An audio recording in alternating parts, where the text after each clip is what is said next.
안녕. 이번 시간에는 지난 시간에 이어서 이제 본격적으로 전국을 좀 더 자세하게 돌아다닐 텐데요. 내용이 좀 많습니다. 15페이지나 돼요. 하지만 우리는 이제 간략하게 살펴볼 겁니다. 나머지 선생님이 언급하지 않은 부분들은 여러분들이 스스로 읽고 숙지하시면 고맙겠습니다. 자, 첫 번째 우리가 갈 곳은 바로 오대산 국립공원의 소금강 지구입니다. 오대산 이제 국립공원은 강원도에 있지요. 네, 강원도에 있습니다. 자, 한 장 넘겨보시면 이렇게 우리가 어떤 지질 명소를 갔을 때 어떤 식으로 기록할 수 있는지를 보여주는 이제 이것을 우리가 필드 노트라 그래요. 필드 노트를 어떻게 기록할 수 있는지를 보여주고 있는데 여러분이 여름방학 때 직접 지질명소를 방문해서 이런 필드 노트를 기록해 가지고 오면 정말 좋을 것 같아요. 선생님한테 갖고 오면 이렇게 잘 생활기록부에도 올려주고 하겠죠. 자, 먼저 오대산 국립공원 내에 이제 소금강에서 우리가 볼 수 있는 특이 지형은 바로 식당암입니다. 옛날에 뭐 신라시대 때, 고려시대 때 누가 왕자가 와가지고 여기서 식사를 했다는 전설도 있고요. 다양하게 있는데 일단 이렇게 돌이 팡판하기 때문에 식당암이라는 어떤 이름이 붙은 거고요. 이 암석 자체는 화강암입니다. 네. 여기 보면 이제 화강암이죠. 근데 화강암은 특성이 뭐냐면 판상전리 또는 박리작용이 일어난다는 것을 특징으로 하고 있습니다. 지하 깊은 곳에서 형성된 암석이기 때문에 이것이 지표면에 드러났을 때 지하 깊은 곳보다는 압력이 감소해서 암석이 약간 팽창하면서 부스러지고 갈라지는 그런 현상을 판상전리, 박리작용이라고 합니다. 그리고 이 전리들 사이사이로 물이 흐르죠. 그러면 침식작용을 많이 하겠습니다. 그리고 이제 여기서 이게 특별히 과학적으로 중요한 건 아니지만 우리가 어떤 지질 명소를 탐방할 때 자세를 좀 얘기해주고 싶은데 자연 경관을 훼손하지 않고 잘 보존해서 물려주려는 마음의 자세가 있으면 좋겠습니다. 특히 쓰레기 버리지 말고 음식물 찌꺼기나 이런 것들을 계곡물에 흘려보낸다든지 이런 일은 절대 금지입니다. 자, 이제 첫 번째 설악산으로 가보도록 하겠습니다. 설악산은 아까 오대산이랑 비슷하게 화강암으로 되어 있습니다. 예, 우리나라의 이런 화강암은 주로 중생대 때 만들어진 것입니다. 여기 보면 약 1억 2천만 년 전이라고 되어 있죠? 중생대입니다. 이 중생대 때 만들어진 화강암이 이제 오랜 세월 동안 윤기 위로 올라오면서 겉으로 드러나게 된 건데요. 활발한 윤기와 침식작용, 돌을 이제 돌이 깎이는 그런 작용을 거쳐서 지금 현재 모습이 된 거죠. 그래서 수많은 판상전리랑 수직전리 이런 것들을 볼 수가 있습니다. 이제 수직전리는 이제 세로로 갈라진 걸 다 수직전리라고 불러요. 그리고 지금도 이제 윤기와 침식작용이 전리를 따라서 이제 다양한 지형들을 만들고 있습니다. 그 다음 이제 살펴볼 곳은 또 산이죠. 북한산도 역시 설악산과 마찬가지로 화강암으로 되어 있고요. 약 1억 8천만, 1억 6천만 년 사이는 중생대라고 얘기를 했습니다. 설악산과 아주 비슷합니다. 침식작용으로 윤기에서 노출된 거고 이제 판상전리죠. 네, 여기 지표에 노출돼서 압력 감소에 따라 전리 이런 것들을 우리가 판상전리라고 부릅니다. 자, 세 번째도 산인데 앞에 두 개의 산과는 다릅니다. 바로 한라산인데요. 한라산은 화산이 분출해서 만들어진 순성 화산입니다. 그래서 암석의 종류가 달라요. 아까는 화강암이라고 되어 있지만 여기는 화산암이라고 되어 있죠. 화산암 중에서도 제주도에 하면 생각나는 게 구멍 뚫린 검은 현무암, 바로 이 현무암이 있습니다. 그리고 한라산의 꼭대기에도 백두산 천지처럼 호수가 있어요. 백록담이라는 호수가 있는데 여기 안쪽에 퇴적암이 소규모로 분포해 있기는 해요. 근데 여러분들이 어떤 한반도 지질 명소를 공부할 때 이렇게 세세한 것까지 외우려고 하면 정말 공부량이 많거든요. 그래서 한라산은 신생대 때 폭발한 화산 폭발로 형성되었고 그 다음에 주로 현무 사무함이 많구나라고 요 정도로 여러분 정리를 했으면 좋겠습니다. 설악산도 마찬가지예요. 여기 앞에서 살펴봤던 뭐 설악산이나 북한산도 화강암이 대부분인 거지 전부 다 화강암은 아니거든요. 다른 암석들도 있는데 화강암이 되게 많다는 거예요. 그래서 그렇게 여러분이 이해를 하시고 주요 암석만 이제 머릿속에 넣으면 좋겠습니다. 자, 이제 한 걸음 더 해가지고 제주도에 대한 특별 페이지가 나왔는데요. 제주도가 얼마나 아름다운지 어떤 것들이 있는지 뭐 이런 것들에 대해서 나오는데 그 중에서 이제 제주도에 또 특징적으로 있는 게 용암동굴입니다. 세계적으로 이렇게 용암동굴이 멋있게 많이 있는 곳이 없다고 합니다. 그래서 이 동굴들을 세계 자연유산으로 지정을 이제 받았죠.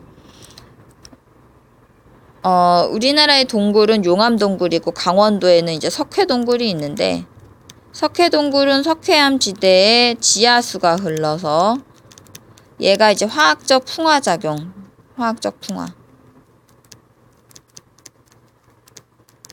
화작용으로 침식시켜가지고 구멍이 뻥 뚫리게 만들어가지고 여기 종류석이나 석순, 석주가 자라는 그런 이제 현상을 이제 석회동굴이라고 부르는데요. 용암동굴은 용암이 이렇게 쭉 흘러가면서 위에가 굳고 밑에도 굳고 하면서 여기가 뻥 뚫려 있는 그런 형태예요. 그래서 용암동굴은 석회동굴보다 이 안이 되게 간단해요. 뭐 이런 종류석이나 이런 석순이 별로 없고요. 이게 그냥 뭔가 뻥 뚫려 있는 그런 느낌입니다. 네 번째로 갈 곳은 전라북도 진안에 있는 마이산입니다. 말의 귀를 닮았다고 하여 마이산이라는 이름이 붙었는데요. 퇴적암이라고 되어 있네요. 자, 이 마이산은 중생대 후기에 일어난 조산운동에 의해서 만들어졌고요.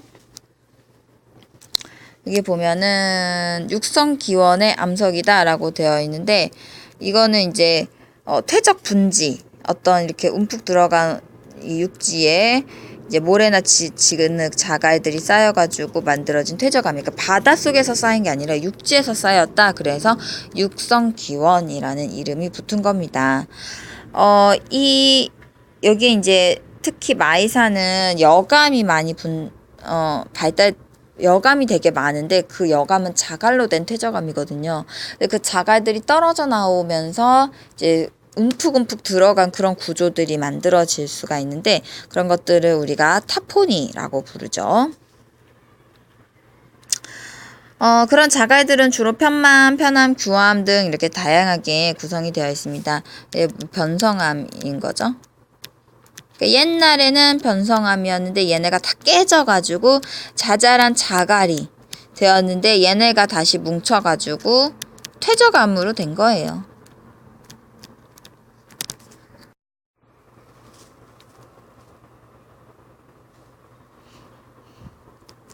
자, 마이산은 퇴적암 지역이기 때문에 당연히 퇴적암에서는 화석이 발견될 수가 있겠죠. 대부분의 퇴적암은 뭐 물론 모든 퇴적암에서 화석이 발견되는 건 아니지만 퇴적암이다. 그러면 화석이 발견될 확률이 굉장히 높습니다.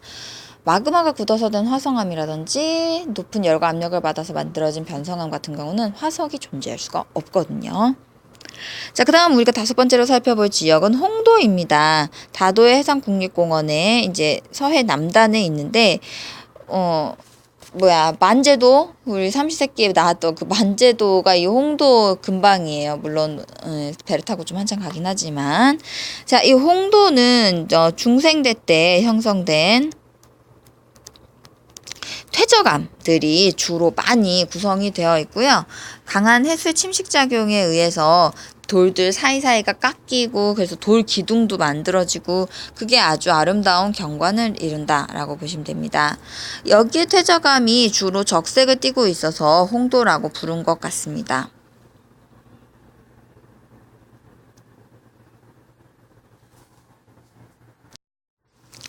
여섯 번째로 살펴볼 것은 환성굴입니다. 퇴적암이라고 되어 있네요. 환성굴. 동굴이네요. 어디 있을까요? 네, 강원도 삼척시에 있습니다. 여기 이 전기 고생대 석회암이 넓게 분포하고 있는 지역입니다. 아까 잠깐 설명했듯이 지하수 내에 녹아있던 탄산이 석회암을 용해시킨다. 이걸 우리가 화학적 풍화라고 했죠. 그런 것이 이제 동굴 내부를 흐르면서 동굴을 침식시켜서 뻥 뚫리게 만들어서 침식 지형이 된 거죠.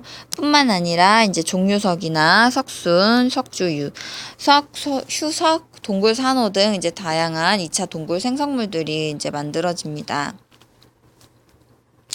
환성굴은 이제 고생대 때 만들어진 석회암층에서 발달되어 있다고 아까도 확인해 보았습니다.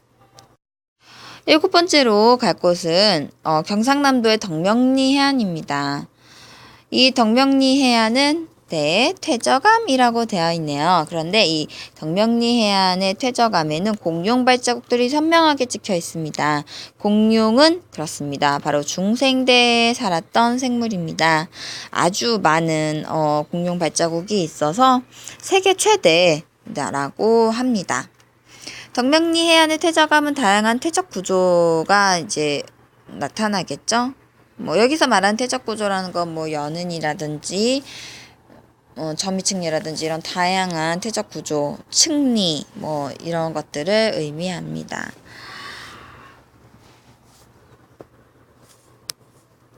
8번째로 가볼 곳은 지리산입니다. 지리산은 변성암이라고 되어 있네요.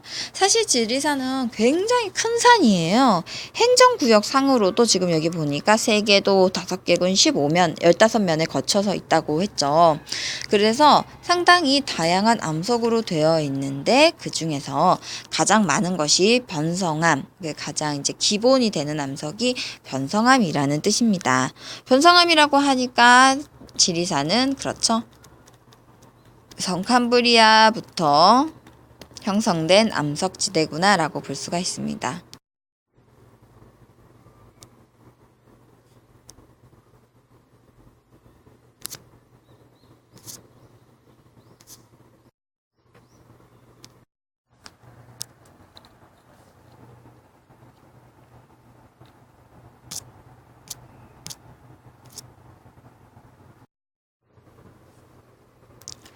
그 외에 아주 우리나라에서 볼 수 있는 지형들이 이제 여러 군데가 나와 있습니다. 참고로 보시면 될 것 같습니다. 자, 이 아름다운 한반도의 중단원 마무리 이 부분도 읽어보시고 1번, 2번도 한번 풀어보시면 좋을 것 같아요. 답은 교과서 뒤에 다 나와 있으니까요.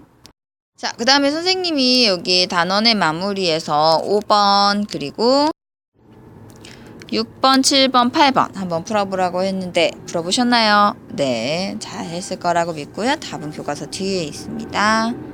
모르는 거 있으면 언제든지 선생님께 찾아와 주세요. 오늘은 이상으로 마치겠습니다.